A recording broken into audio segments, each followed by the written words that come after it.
O Holocausto é, sem dúvida, uma das páginas mais trágicas da Segunda Guerra Mundial. Auschwitz, Buchenwald, Treblinka. Hoje, todo estudante conhece esses nomes assustadores. A história dos guetos judaicos que foram criados pelos nazistas para isolar e exterminar a população judaica é muito menos conhecida.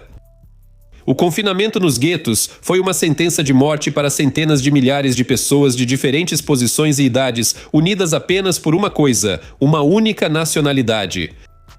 Neste episódio, vamos falar sobre quando foram criados os primeiros guetos judaicos, como era sua estrutura e regras, e como viviam os prisioneiros desses lugares. Você também vai descobrir o que é um gueto, quando eles surgiram e para quais propósitos foram criados. Meu nome é Semyon e declaro aberta a sessão Como Viviam. Vamos começar!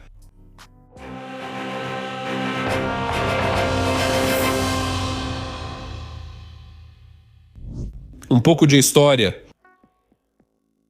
O termo gueto surgiu muito antes dos nazistas chegarem ao poder na Alemanha. Inicialmente, ele não tinha nenhum significado negativo. As comunidades judaicas na Europa sempre viveram de forma isolada, separadas do restante da população. No século XIII, em Aragão, foi emitido um decreto real que obrigava todos os judeus a viverem em um bairro especialmente designado para eles. Mais tarde, essa prática se espalhou por toda a Europa. Havia bairros judaicos separados nas cidades da Alemanha, França, Itália, Suíça e Tchequia.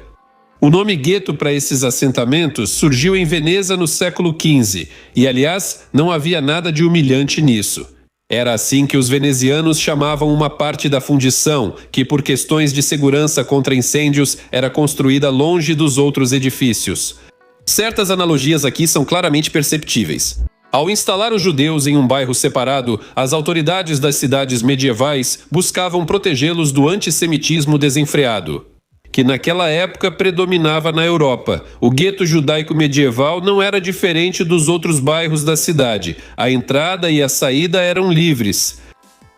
Esse termo adquiriu uma conotação negativa muito tempo depois, quando começaram a chamar de gueto qualquer bairro urbano pobre e superlotado, onde viviam não só judeus, mas também outras minorias étnicas. Os guetos judeus na Europa existiram até o século XIX e foram, em sua maioria, eliminados na época das guerras napoleônicas. O gueto de Roma foi o que durou mais tempo. Ele só foi definitivamente fechado em 1888. Como surgiram os guetos nazistas?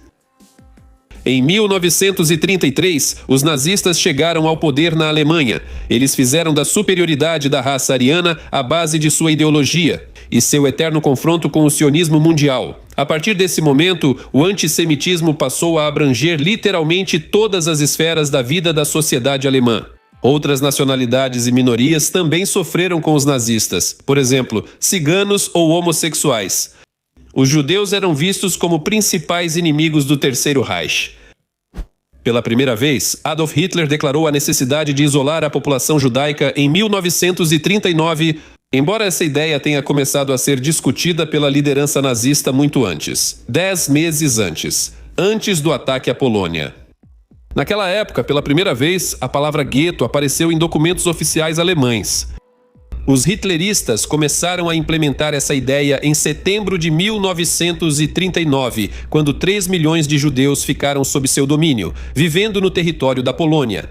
No entanto, os alemães queriam não apenas resolver a questão com eles, mas também se livrar das pessoas de origem considerada errada dentro do próprio Reich. Grosso modo, a Europa Oriental era vista pelos nazistas como uma espécie de lixão para membros da raça inferior, que precisavam ser expulsos para abrir espaço para os verdadeiros arianos. Poxa, cara, o que se passava na cabeça dessas pessoas? O primeiro gueto judeu foi criado na pequena cidade de Piotrków Trybunalski, em outubro de 1939. E no início de 1940 foi criado um grande gueto em Łódź. Os nazistas acompanharam a transferência dos judeus com uma forte campanha de informação. Eles diziam que, devido à falta de higiene, os judeus espalhavam doenças infecciosas e, por isso, era preciso isolá-los. Os guetos continuaram sendo criados ao longo de todo o ano de 1941. Eles surgiram em Lublin, Vilnius, Zloszew, Cracóvia, Kaunas, Minsk, Białystok e muitas outras cidades. No total, nos territórios ocupados pelos nazistas, foram criados mais de 1.150 guetos. Desses, mais de 1.000 estavam nos territórios ocupados da URSS.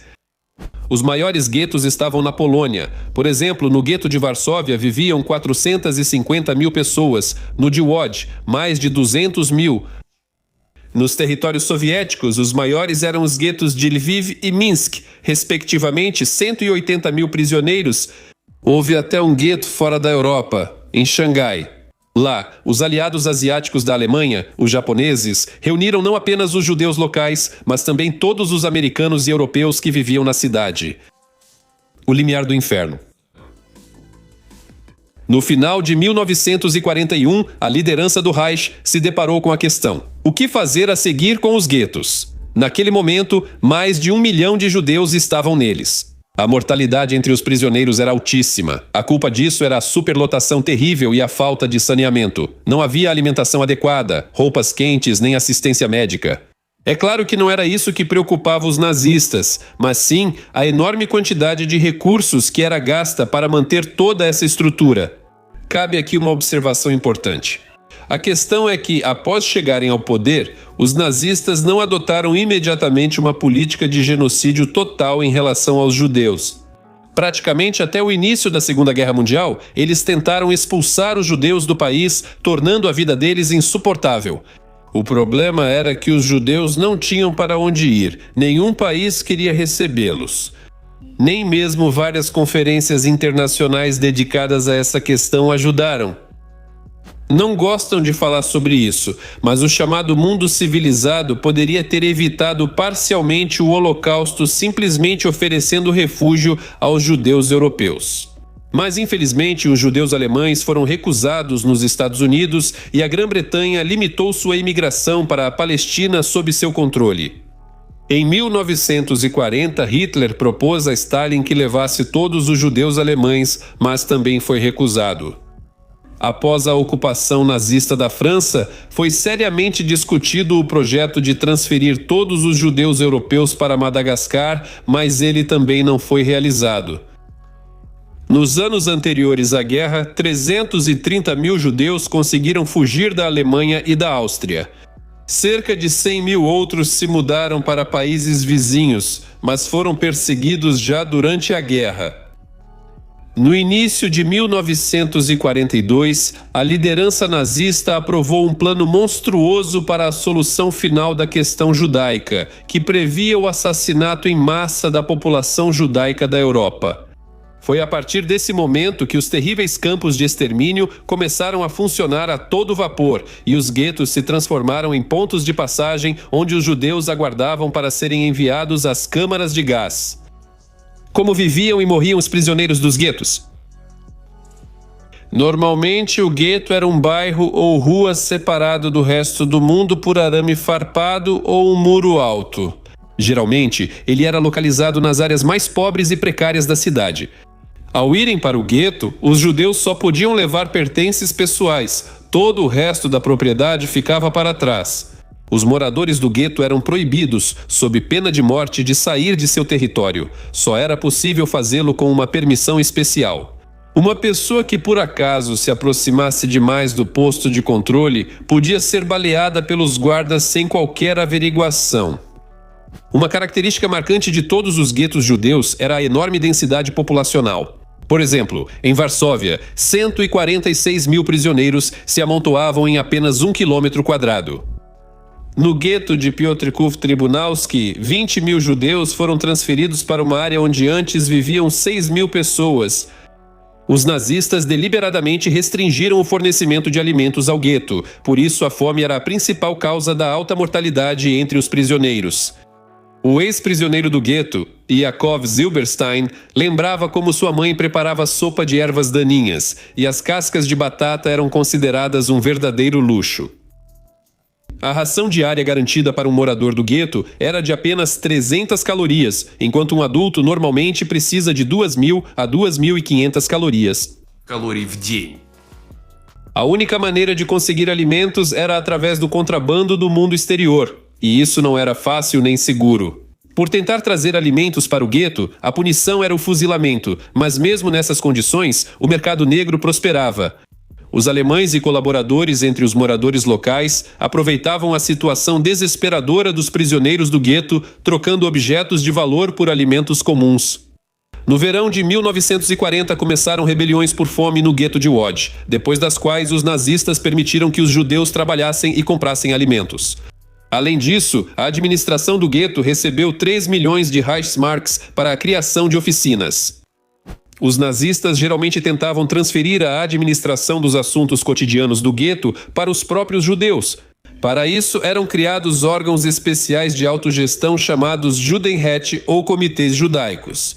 Entre suas funções estavam a organização da vida econômica, a manutenção da ordem no gueto, o fornecimento de alimentos e a seleção de pessoas para trabalhos forçados.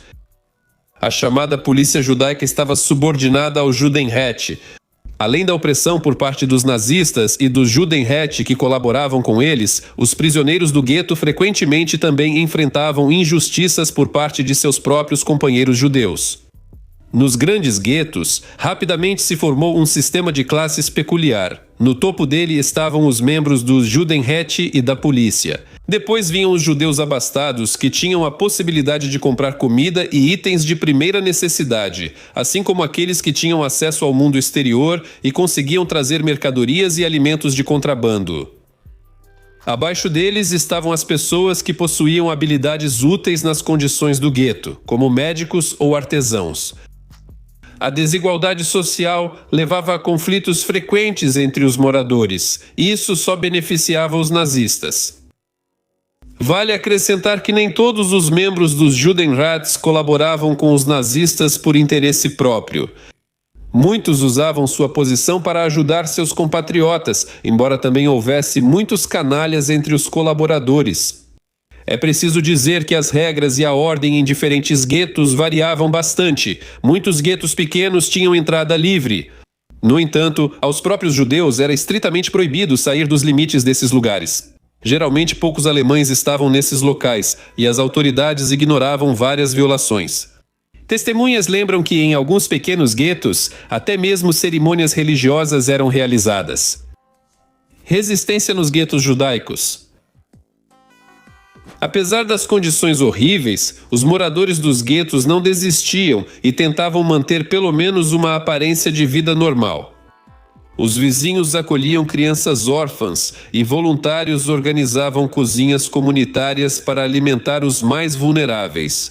Em muitos guetos funcionavam escolas, o que era terminantemente proibido pelos alemães. Se fossem descobertos, não só os professores, mas também os alunos seriam punidos severamente. Nos guetos eram organizados diversos eventos culturais, como concertos, palestras e peças teatrais. Normalmente, os recursos arrecadados eram destinados a ajudar os mais necessitados. Funcionavam cursos onde entusiastas ensinavam a todos os interessados diversas habilidades úteis, desde preparar pratos com poucos ingredientes até a confecção de souvenirs.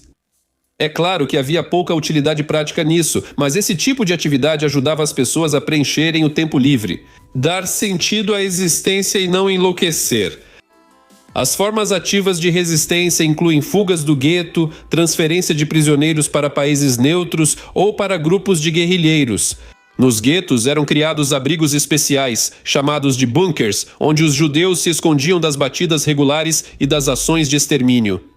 Em muitos guetos, atuavam grupos clandestinos. Eles faziam propaganda e espalhavam informações verdadeiras sobre a situação do povo. Nas frentes eram realizadas ações de sabotagem e operações de guerrilha. Muitas vezes, os prisioneiros dos guetos enfrentavam seus algozes com armas nas mãos. E o caso mais conhecido desse tipo é o levante no gueto de Varsóvia. Ele começou em abril de 1943, após a ordem de Himmler para eliminar completamente o gueto e deportar seus habitantes para Treblinka. Nesse momento já havia a Organização Judaica de Combate atuando no gueto há muito tempo. Os insurgentes conseguiram estabelecer contato com a resistência polonesa e receber armas dela. Por isso, quando os nazistas entraram no território do gueto, eles foram recebidos com fogo e coquetéis Molotov. Os milicianos estavam preparados para a defesa. Eles cavaram uma rede de túneis, prepararam rotas para se moverem pelos telhados e pontos de tiro. Ao serem repelidos, os nazistas recuaram, mas esse foi apenas um sucesso temporário dos insurgentes. A revolta continuou por mais um mês, mas as forças eram muito desiguais. Os alemães trouxeram reservas, usaram artilharia, blindados e até aviação. O gueto, junto com seus habitantes, foi simplesmente incendiado e arrasado. Morreram de 7 a 12 mil pessoas. Alguns outros foram enviados pelos alemães para campos de extermínio ou fuzilados. As perdas dos carrascos foram de apenas algumas centenas de pessoas. O comandante da operação de represália, Gruppenführer Jürgen Stroop, pessoalmente explodiu a grande sinagoga no gueto, marcando assim a derrota dos insurgentes. Mais tarde, já estando na cela dos condenados à morte, Stroop contaria de forma teatral e franca sobre as atrocidades cometidas pelos nazistas ao reprimir a revolta. A revolta de Varsóvia estava condenada ao fracasso desde o início, mas tornou-se uma vitória moral incontestável para os prisioneiros do gueto. Eles mostraram que, mesmo na situação mais desesperadora, sempre é possível manter a dignidade, mesmo que seja ao custo da própria vida. Naqueles dias trágicos, um dos insurgentes de Varsóvia escreveu: "Não pretendemos salvar você, nenhum de nós vai sobreviver. Queremos salvar a honra do povo." Depois de Varsóvia, levantes se espalharam por outros guetos judeus. E em agosto de 1943, os prisioneiros de Treblinka se rebelaram contra os nazistas. Em agosto de 1944, os alemães liquidaram o último gueto em funcionamento em Łódź. A maioria de seus habitantes foi enviada para Auschwitz, onde câmaras de gás os aguardavam. Algumas palavras finais. A história da humanidade está cheia de genocídios. Não foi uma nem duas vezes que o povo de algum país foi completamente exterminado por conquistadores. Isso continuou até meados do século passado, quando a humanidade finalmente decidiu pôr um fim a essas práticas.